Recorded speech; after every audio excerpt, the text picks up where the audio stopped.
کہتا ہے میرے بندے انی لک محب، میں تم سے پیار کرتا ہو جس کو کائنات کے کسی ذرے کی پرواہ نہ ہو، وہ کہتا ہے یا ابن آدم، یا ابن آدم، اے ایمان والو نہیں، ایمان والوں میں بھی شرابی بھی ہیں، شراب بیچنے والے بھی ہیں، سود کھانے والے بھی ہیں، جوا کھیلنے والے بھی ہیں، اے تقوی والو، اے علماء ہیں، اے صوفیاء، نہیں یا ابن آدم، اے آدم کے بیٹے جو ساری زندگی پتھر کی پوجا کرتے رہے ہو، میں تم سے پیار کرتا ہوں۔ چلو کسی نے پتھر کو تو خدا مانا، ایتھیس کوئی ہے ہی نہیں، اللہ ان سے کہہ رہا ہے اب میں تم سے پیار کرتا ہوں۔ تم کہتے ہو میں کوئی نہیں ہوں، مجھے گالیاں نکالتے ہو، میں تم سے پیار کرتا ہوں۔ ماں کتنا کلیجہ چیر کے رکھتی اولاد کے لیے، ایک دو گالیاں دو پھر دیکھو وہ کتنی محبت کرتی ہے، اور لوگ اللہ کو گالیاں دے رہے ہیں، اللہ کہہ رہے ہیں میں تم سے پیار کرتا ہوں۔ فَبِحَقِّكَ عَلَيْكَ كُلِّ مُحِبَّ، اگلی بات اس سے بھی مار دینے والی کہ اللہ ہمیں اپنی قسم دے رہا ہے، تمہیں میرے حق کی قسم، تم بھی تو مجھ سے پیار کرو۔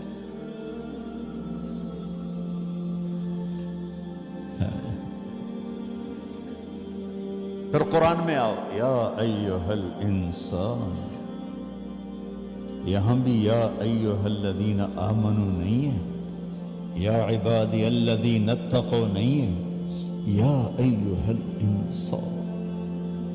کیا درد ہے آئے میرے اللہ، کیا درد ہے۔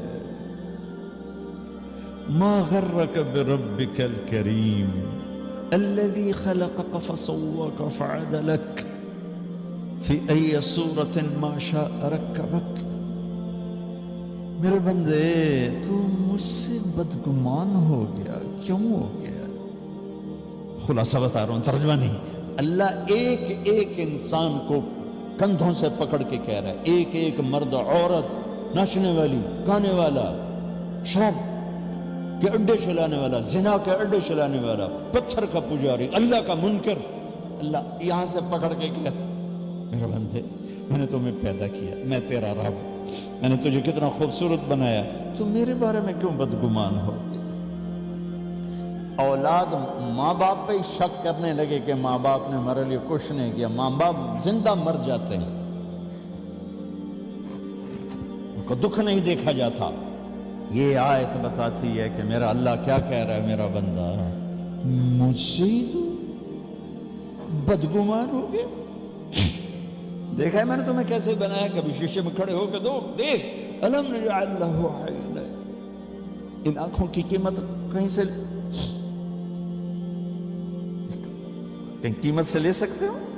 وَلِسَانًا وَشَفَتَيْن، یہ زبان، یہ ہونٹ کہیں قیمت سے لے سکتے ہو؟ میں نے بنایا تمہارے لیے۔ نحن خلقناہم وشددنا اسرہم، تیرے جوڑوں کو میں نے مضبوط بنایا، تو تم میرے بارے میں کہتا ہے میرے بارے میں بدگمان ہے؟ تو میرے بھائیو اپنی زندگی کی دوڑ اللہ بناؤ، اللہ بناؤ، اللہ بناؤ، اللہ بناؤ۔ اور اللہ ملتا نہیں جب تک محمد مصطفیٰ صلی اللہ علیہ وسلم کے ہاتھوں میں ہاتھ نہیں دو گے۔ ہیچ چیزیں خود بخود چیزیں نشد، ہیچ آہن خنجر تیغے نشد، ہیچ حلوائی نشد استاذ کار، تا غلام شکر ریزے نشد، مولوی ہرگز نشد مولا روم، تا غلام شمس تبریزے نشد۔ کسی کے ہاتھوں میں ہاتھ دو گے تو اللہ تک پہنچو گے۔ کوئی ہمارا شاعر اقبال فارسی کی ربائی ہے، کوئی چیز خود بخود نہیں بنتی،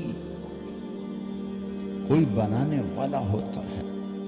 کوئی لوہا پڑے پڑے تلوار نہیں بنتا، کوئی بنانے والا بناتا ہے۔ کوئی بچہ پیدا ہوتے ہی کسی ہنر کا نہیں ہوتا، کسی سے سیکھنا پڑتا ہے۔ پھر آخر میں خوبصورت واقعے کو ایک شعر میں نقل کیا، اے مولوی مولا روم نہیں بن سکتا، جب تک شمس تبریز کے ہاتھوں میں ہاتھ نہ دیتے، نہیں تو وہ فقہ میں ہی گھومتا رہے گا، فلسفے میں گھومتا رہے گا، منطق میں گھومتا رہے گا۔ ہاتھوں میں مولانا روم کی مثال دی آخر میں۔ مولانا روم اگست میں ہماری جماعت کونیا ترکی گئی، پھر یہاں آئے ہم۔ اگست میں ہم جماعت میں آیا تھا، 3 ہفتے یہاں کی تشکیل تھی، 1 ہفتہ ترکی۔ تو میں کونیا ہم گئے، وہاں مولانا روم رحمۃ اللہ علیہ کے مزار پر حاضری ہوئی۔ یہ منطق و فلسفہ میں ڈوبے ہوئے تھے، اور تکبر، جب آدمی خشک مضامین کو علم سمجھ لیتا ہے تو وہ تکبر کا شکار ہو جاتا ہے۔ علم کی اصل ہے اللہ کو پہچاننا، جتنا اس میں آگے بڑھتا ہے وہ ٹوٹتا جاتا ہے، جھکتا جاتا ہے۔ درس ہو رہا تھا، کتابوں کے ڈھیر لگے ہوئے تھے، سامنے حوض تھا، مسجد، شمس تبریز آ گیا، جوتا بھی پاؤں میں کوئی نہیں، بالکل دیہاتی شکل۔ تو انہوں نے بڑی سادگی سے مولانا روم سے پوچھا، این چیست حضرت، یہ جو کتابوں کے ڈھیر ہیں یہ کیا ہے؟ انہوں نے ایسے دیکھا، ان پڑھ جاہل نظر آ رہے تھے۔ انہوں نے بڑے تکبر سے کہا، یہاں است کہ تو نمی دانی، یہ وہ ہے جو تو نہیں جانتا، چل اپنا کام کر۔ وہ ایک دم آگے بڑھے، ساری کتابوں کو یوں دھکا دیا، پانی میں چلی گئی، ساری کتابیں پانی میں۔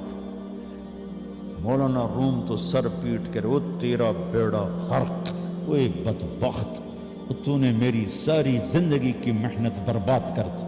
کیونکہ پریس تو تھا نہیں کہ نئی کتاب خرید لاؤ، ہاتھوں سے لکھا ہوا 800 سال پرانا قصہ سنا رہا ہوں۔ وہ سر پیٹ لیا۔ شمس تبریز مسکرائے، حوض میں چھلانگ لگائی، اور ایک ایک کتاب اٹھائیں اور خشک مٹی سمیت باہر ہر کتاب خشک نکال کے رکھ دی، ایک صفحہ گیلا نہیں، ایک سطر مٹی نہیں۔ مولانا روم کی آنکھیں پھٹ گئیں، وہ کہنے لگے، یہ چیز یہ کیا ہے، یہ کیا ہے؟ تو مولانا تو شمس تبریز نے کہا، این آن است کہ تو نمی دانی، یہ وہ ہے جو تو نہیں جانتا۔ وہ منطق فلسفے وہیں پڑے رہ گئے، اور پھر شمس تبریز کے ہاتھوں میں ہاتھ دیا۔ پھر مولوی ہرگز نہ شد مولا روم، پھر وہ مولانا روم بن گئے۔ مثنوی ایسی لکھ گئے کہ اللہ کی محبت و معرفت کا وہ کلام ہے کہ فارسی میں ایسا کلام آج تک کوئی نہیں لکھ سکتا۔ 14 صدی میں فارسی میں ایسا اللہ کی محبت و معرفت کا کلام کوئی نہیں لکھ سکا۔ اور کمال ہے، میں وہاں جا کے گیا تو حیران ہو گیا کہ مسلمانوں سے زیادہ غیر مسلم ان کے مزار پہ حاضری دے رہے تھے۔ اور شاید یہ دنیا میں واحد مزار ہے جہاں ٹکٹ تھا 20 لیرہ، ہمارے 900 روپے بنتا ہے۔ وہاں کی کونسل کے مزے ہوئے پڑے، وہ ان کے قبر پر ٹکٹ لگایا ہوا ہے، اور وہاں گورے کیا، کولے کیا، مسلم کیا، غیر مسلم سب۔ جب وہ عورتیں ننگی سی ہوتی ہیں تو وہ ایک وہ جلباب کھڑا، لمبا سا چوغا ہوتا ہے، وہ لے کے کھڑے ہوتے ہیں، وہ ان کو پہنا دیتے ہیں، وہ باہر نکل کے اتار دیتی ہیں۔ کس چیز نے اس شخص کے پاس لوگوں کو پہنچایا ہے؟ کوئی بادشاہ ہے، کوئی بہت بڑا کاروباری مرا ہے؟ اسی سفر میں ترکی، چونکہ مجھے تاریخ سے تھوڑی دلچسپی ہے، تو عثمانی ترک ایک خاندان ہے جس نے کوئی 800 سال حکومت کی۔ اسلامی خاندانوں میں سب سے لمبی حکومت ترکوں نے کی۔